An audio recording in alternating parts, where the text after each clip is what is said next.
వృషభం వారి గనక చూసుకున్నట్లయితే మీకు ఈ యొక్క నెలలో మార్చి మాసంలో లాభస్థానంలో శని భగవానుడు ఉంటూ అక్కడ శుక్రుడు వస్తున్నాడు ఈ మాసంలో. ఆల్మోస్ట్ 28వ తేదీ వరకు ఉంటాడు. దాని తర్వాత 12వ స్థానంలోకి వస్తాడు. అదేవిధంగా 15వ తేదీ రవి వచ్చి శనిని కొంత కంబస్ట్ చేసుకుంటున్నాడు, లాభంలో ఉండే శనిని. మరియు అదేవిధంగా 2లో గురువు, దశమ స్థానంలో రాహువు కుజుడు ఉంటూ ఈ మాసం మొత్తము కూడా బుధుడు వక్రించాడు, 9వ స్థానం వైపు వెళ్తున్నాడు. అలాగే 4వ స్థానంలో కేతువు. ఈ యొక్క మాసంలో మీకు 4 నుంచి అంటే మీ లగ్నం నుంచి 3వ స్థానం నుంచి చంద్రుడు స్టార్ట్ అయ్యి నెలంతా కూడా ఆ 12 రాశులు సంచరిస్తాడు. వీటి వల్ల మీకు కలిగేటువంటి ఫలితాలు ఏమిటి, ఏ దేవత ఆరాధన చేసుకోవాలి, ఎటువంటి పరిహార మార్గం చేయాలి అనేటువంటి అంశాలు చెప్తుంది నేనైనప్పటికీ చెప్పిస్తుంది సాక్షాత్ లలిత అమ్మవారిగా భావిస్తూ ఆ యొక్క అమ్మవారి యొక్క అనుగ్రహం కూడా మీకు పరిపూర్ణంగా కలగాలని మనస్ఫూర్తిగా కోరుకుంటూ, ప్రధానంగా ఇక్కడ మీకు 2వ స్థానంలో ఉండేటువంటి గురువు ఫైనాన్షియల్ మ్యాటర్స్లో చక్కటి ఫైనాన్షియల్ రిలేటెడ్ సమాచారం ఇస్తూ ఎట్ ఏ సేమ్ టైం కొంత ఫైనాన్షియల్ వీటి వల్ల కొంత డిస్టర్బెన్స్ కూడా క్రియేట్ చేస్తూ ఉంటాడు, గుర్తుపెట్టుకోండి. అయితే లాభంలో ఉండేటువంటి శని దగ్గరికి శుక్రుడు వస్తున్నందుకు కొంత బిజినెస్ రిలేటెడ్ సంబంధించిన విషయాల్లో లాభాలు ఇస్తాడు. కాకపోతే శుక్రుడు ఎప్పుడైనా సరే లాభస్థానంలోకి వచ్చినప్పుడు ఇది వివాహ జీవిత సంబంధం మీద దీని ఎఫెక్ట్ చూపిస్తుంది. అలాగే మీకు వివాహ సంబంధాలు కుదరడం కూడా సప్తమాధిపతి అయినటువంటి కుజుడు రాహుతో ఉన్నాడు కాబట్టి విదేశీ సంబంధాలు వెతుక్కోవడం మంచిది. అదేవిధంగా సేమ్ క్యాస్ట్ కాకుండా ఒక్కోసారి డిఫరెంట్ క్యాస్ట్లో అవుతూ ఉంటుంది. ఆ రకంగా డిఫరెంట్ క్యాస్ట్లో వాళ్ళని చేసుకోవడం అనేటువంటిది కూడా మీకు చూపిస్తుంది. అదేవిధంగా ఆ 10వ స్థానంలో ఉండేటువంటి బుధుడు వక్రించినందుకు చేస్తున్నటువంటి ఉద్యోగంలో ఉన్నత స్థాయికి వెళ్ళడం కోసం ఏదైనా మళ్ళీ అంటే కొంతమంది చూడండి అదే జాబ్లో ఉంటూ అక్కడే ఇంకేదైనా ఉన్నత స్థాయికి వెళ్ళడానికి చేసేటువంటి ప్రయత్నంలో కొంత మళ్ళీ కొన్ని కంప్లీట్ చేసుకుని ఉంటారు ఎడ్యుకేషన్. అలా ఏదైనా చేసుకోవడానికి ఈ మాసం చాలా అనుకూలంగా ఉంది చెప్పాలంటే. అలాగే కాస్త మంగళవారాలు ఆదివారాలు ప్రాపర్టీ డీల్స్ చేసే విషయంలో కొంత జాగ్రత్తగా ఉండండి. మరియు అదేవిధంగా విష్ణు సహస్రనామాలు ఎక్కువగా శ్రవణం చేయండి. అనవసరంగా అంటే కొన్ని లాంగ్ టర్మ్గా ఎవరికైనా మనీ అప్పుగా ఇచ్చేటప్పుడు అప్పుగా తీసుకునే విషయంలో కొంచెం జాగ్రత్తగా ఉండండి. మీ యొక్క జీవిత భాగస్వామి కాస్త వాహనం మీద వెళ్ళేటప్పుడు స్లోగా వెళ్ళమని చెప్పండి, మెయిన్గా మంచు ప్రదేశాలు ఇట్లాంటివి ఉండేటువంటి ప్రదేశాల్లో. అలాగే ఇక్కడ మరొక విషయం ఏంటంటే ఏకాదశ స్థానంలో రవి 15వ తేదీ నుంచి వచ్చి శనిని కంబస్ట్ చేసుకుంటున్నాడు కాబట్టి అదేంటంటే మీకు కెరియర్ మీద దాని ఎఫెక్ట్ చూపిస్తూ ఉంటుంది. అంటే ఉద్యోగ సంబంధించిన విషయంలో ఎక్కడికో ఇంకో దగ్గర ఎక్కడికో మారిపోతే మనకి ఇంకా బాగా డబ్బులు ఎక్కువ వస్తాయి కదా, కొన్ని మిస్టేక్స్ చేస్తూ ఉంటాం. ఆ యొక్క విషయాల్లో కాస్త జాగ్రత్తగా ఉంటూ ఎక్కువగా విష్ణు సహస్రనామాలు చేయండి, అన్ని విధాలు బాగుంటుంది. మనకి ఈ మార్చి మాస ఫలితాలతో పాటు మనకేంటంటే ఈ ఫిబ్రవరి 13 నుంచే ఒక 40 రోజుల పాటు 17 నుంచి 40 రోజుల పాటు ప్రక్రియ చేసుకోవాలి. ఎందుకంటే గ్రహణం పడుతూ పంచగ్రహ కూటమి ఫిబ్రవరి 17వ తేదీ నుంచి ప్రారంభమవుతుంది కాబట్టి అంటే ఆల్మోస్ట్ ఇది మార్చ్ ఎండింగ్ వరకు మీరు ఈ పరిహారం చేసుకోవాలి. దీనివల్ల ఏమిటి కలుగుతాయి ఏమిటి అనేది చెప్తాను నేను మీకు.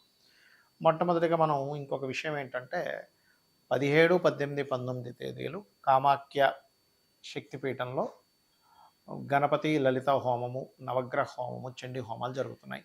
మీరు ఎవరైనా పార్టిసిపేట్ చేయాలనుకునేవారు పార్టిసిపేట్ చేయొచ్చు, రైట్. అయితే ఈ 40 రోజులు చేసేటువంటి ప్రక్రియ గురించి నేను మీకు ఇప్పుడు వివరిస్తాను. ఏమిటది అంటే ఈ 40 రోజుల పాటు అంటే పంచగ్రహ కూటమి ఎప్పుడైతే 17వ తేదీ ఏర్పడుతుందో అక్కడి నుంచి ఒక 40 డేస్ ఆఫ్ టైము పర్టికులర్గా మీరు ఒక దీక్షలాగా తీసుకొని కనుక చేసినట్లయితే మీ యొక్క జీవితంలో ఏదైతే ఇబ్బందులు ఉన్నాయో ఆ ఇబ్బందులు ఖచ్చితంగా నెరవేరుతాయి, అంటే క్లియర్ అయిపోతాయి చెప్పాలంటే. మీరు అనుకున్న సంకల్పం నెరవేరుతుంది, మీ యొక్క ఇబ్బందులన్నీ కూడా క్లియర్ అయిపోవడం జరుగుతూ ఉంటుంది. అయితే ఎవరికైనా చూడండి నేను రాజకీయంగా బాగా కలిసి రావాలి, చేసేటువంటి ఉద్యోగంలో ప్రమోషన్స్ రావాలి అని అనుకున్నప్పుడు రవిగ్రహం ముందు నిత్యము ఆదిత్య హృదయం చేస్తూ అర్ఘ్యం వదలండి. ఇది రెగ్యులర్గా మీకు కనుక అలవాటైతే లైఫ్లో చాలా మంచి ఆరోగ్యము మంచి కీర్తి కూడా లభిస్తుంది, గుర్తుపెట్టుకోండి. అలా కాదండి నాకు మానసిక స్ట్రెస్ ఎక్కువగా ఉంది, మానసికంగా ఎప్పుడు ఏదో ఒక ఇబ్బంది వస్తూ ఉంది, నాకు చాలా ఇబ్బంది పడుతున్నాను మానసిక స్ట్రెస్ వల్ల అని అనుకుంటే కనుక మీరు చేయవలసింది ఏమిటి అంటే పర్టికులర్గా మీరు బియ్యము వీలున్నప్పుడల్లా దానం ఇవ్వడం, లేనట్లయితే 40 రోజుల పాటు మెడిటేషన్ చేస్తూ ఏది ఫిబ్రవరి 17వ తేదీ నుంచి 41 డేస్, 41 డేస్ చేయండి. మళ్ళీ ఎందుకు చేస్తూ మీరు శివాలయంలో ఏదైనా మీకు దగ్గరలో ఉండే శివాలయంలో ఒక పావు లీటర్ పాలు అభిషేకానికి ఇస్తూ ఒక రోజుకి ఒక్క మనిషికి సరిపోయేంత భోజనం పెట్టుకొని తీసుకెళ్ళి బయట ఉండేటువంటి కొంతమంది అనాథలు ఉంటారు, అన్నం కోసం అలమటిస్తుంటారు, వాళ్ళకి ఇవ్వండి. ఇది చంద్ర సంబంధించిన దోషాలను తీసేస్తుంది. దీనివల్ల ఆయుష్ పెరుగుతుంది, మెంటల్లీ డిప్రెస్ ఉండేటువంటివి క్లియర్ అవ్వడం జరుగుతుంది. ఎందుకంటే పంచగ్రహ కూటమి గ్రహణము అమావాస్య రోజు నుంచి ఇది ప్రారంభించినప్పుడు ఖచ్చితంగా అవుతాయి. అయితే ఈ అమావాస్య నాడు మీరు ఏం చేస్తారంటే 17వ తేదీ ఫిబ్రవరి, అంటే మనకు ముందే పడిపోతాయి ఈ వీడియోలు, మార్చి ఫలితాలు ముందే పడతాయి కాబట్టి ముందే చెప్తున్నాను.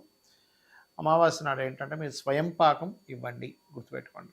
అలాగే మరొక విషయం ఏంటంటే కొంతమందికి గొడవలు అవుతూ ఉంటాయి, మాటికి ఏదో గొడవ అవుతూ ఉంటుంది. అలాంటి వారు ఓం స్కందాయ నమః అనే మంత్రాన్ని ఈ 40 డేస్ 17వ తేదీ నుంచి 40 డేస్ చేయండి, 41 డేస్.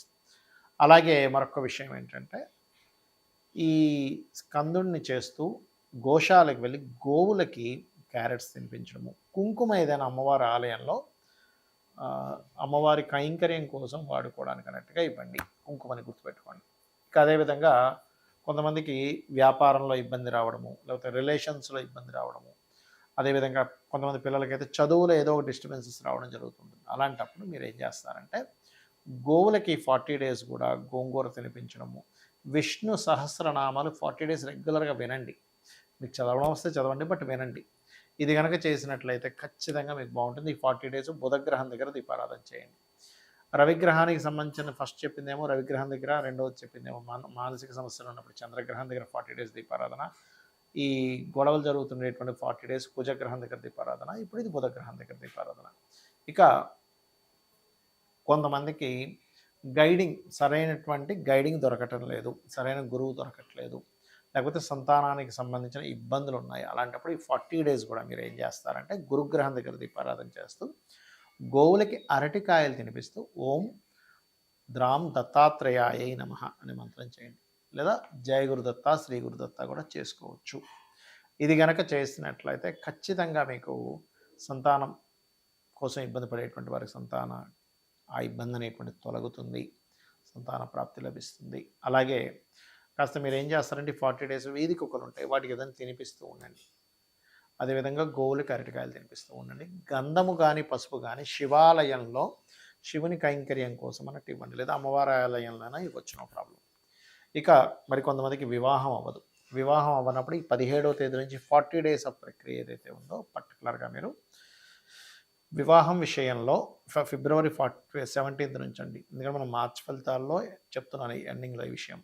ఫిబ్రవరి 17 నుంచి 41 డేస్ మీరు ఏం చేస్తారంటే ఓం కామేశబద్ధ మాంగళ్య సూత్ర సూరిత కందరాయ నమః అనే మంత్రం చేస్తూ మీరు ఎక్కడైనా ఆలయంలో మనకి జరుగుతూ ఉంటాయి కళ్యాణం, శివుడిది కావచ్చు, రాముడిది కావచ్చు, ఏదైనా ఆ కళ్యాణానికి పార్టిసిపేట్ చేయండి, గుర్తుపెట్టుకోండి. అలాగే మరొక విషయం ఏంటంటే ఇక్కడ మీరు ఈ శుక్ర సంబంధించిన దోషం పోవడం తీపి చపాతీలు అంటారు, ఆ తీపి చపాతీలను గోవులకు తినిపించండి. ఇక అందరికీ భయపడేటువంటిది కర్మకారకుడైన శని, కానీ భయపడాల్సిన పని లేదు. ఆయన పని ఏంటంటే కర్మనిస్తూ ఉంటాడు అంతే. అయితే ఎవరికైనా ఏళ్ళనాడు శని నడుస్తుంది, లేకపోతే శని మహాదశ నడుస్తుంది, సాటర్న్ వల్ల ఇబ్బంది పడుతున్నాం, అనారోగ్య బాధలు, ముఖ్యంగా అనారోగ్య బాధలు ఉండేటువంటి మరి 40 రోజులు గోవుకి బెల్లం తినిపించి ఓం అనాకలిత సాదృశ్య చుబుక శ్రీ విరాజితాయ నమః అని చెప్పి చేసుకున్నట్లయితే శని యొక్క ప్రభావం మీకు కొంతవరకు వెసులుబాటు కలిగిస్తుంది. మరియు దీంతోపాటు మీరు ఓం సర్వవ్యాధి ప్రశమని సర్వమృత్యు నివారిణి అగ్రగణ్య అచింత్య రూప కలికల్మషనాశిని నమః చేసుకోండి. ఇక రాహుకేతు దోషాలు ఉన్నాయి, అప్పుడు ఏం చేయాలి అన్నప్పుడు ఇది నేను చెప్పేది ఏదైనా సరే మీరు ఖచ్చితంగా రోజు ఆ గ్రహం దగ్గర, శనికి సంబంధించింది అయితే శని గ్రహం దగ్గర, శుక్రకి సంబంధించిన శుక్రగ్రహం దగ్గర, గురువు అయితే గురు గ్రహం దగ్గర దీపారాధన చేయాలి 40 డేస్. రాహుకేతువులు అయితే రాహు అంటే మాయ, ఏదో అయిపోతుంది అనేటువంటి భయం ఉండేటువంటి వారు దుర్గాష్టోత్తరం చదువుకోవాలి. కేతువు అయితే ప్రతిదీ ఆటంకం జరుగుతుంది అన్నప్పుడు కేతు ప్రభావం ఉందని, అప్పుడు గణపతి యొక్క స్తోత్రం రోజు చేసుకుని ఓం గం గణాధిపతి నమః అనుకోండి. మరి స్త్రీలు 40 రోజులు కంటిన్యూ చేయలేరు కదా, అప్పుడు ఎలాగా అంటే 25 రోజులు అలా చేసి మళ్ళీ గ్యాప్ ఇచ్చి మిగిలింది 5 రోజులు గ్యాప్ ఇచ్చిన తర్వాత చేసుకోవచ్చు, ఎటువంటి దోషము లేదు. ఇది ఇలా చేయండి. ఖచ్చితంగా మీకు ఈ పంచగ్రహ కూటం వల్ల కలిగేటువంటి ఫలితాలు ఖచ్చితంగా వస్తాయి. మీరెవరైనా కామాఖ్యలో పార్టిసిపేట్ చేయాలనుకుంటే కింద ఇచ్చిన నెంబర్‌కి మీ గోత్రము, మీ పేరు పంపించినట్లయితే వివరాలు పంపించడం జరుగుతుంది. శ్రీమాత్రే నమః.